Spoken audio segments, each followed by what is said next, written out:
ज्ञानोबा आपल्या गुरुच्या व्यतीत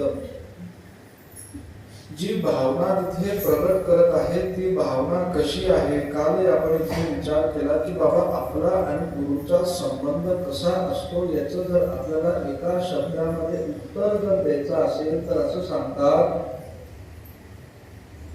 की बाबा जगातलं सर्वात पवित्र हे नातं कोणाचं आहे तर ते केवळ गुरु आणि शिष्याचं ते नातं इथे असं सांगितलं. जसं ज्ञानोबा इथे सांगतात गुरुच्या बाबतीत आपली भावना ती कशी पाहिजे.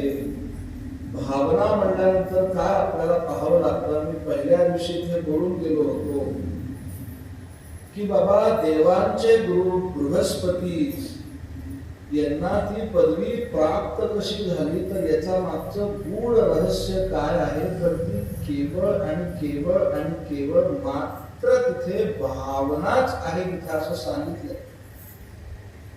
जेव्हा आपण एखादा व्यवहार करतो आपल्या रोजच्या तिथे लोकांसोबत वावरतो आणि वावरत असताना कोणाकडून काहीतरी घ्यायची वेळ येते, कोणाला काहीतरी द्यायची वेळ येते, कोणासोबत काहीतरी बोलायची वेळ येते. साधारणपणे जेव्हा आपण विचार करतो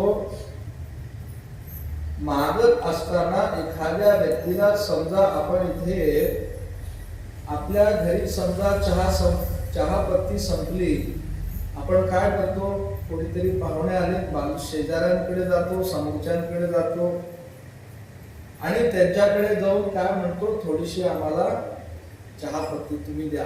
भावनेच्या बाबतीत आपण इथे चिंतन करतोय. मागत असताना आपण कसं मागतो हे अतिशय महत्वाचं आहे.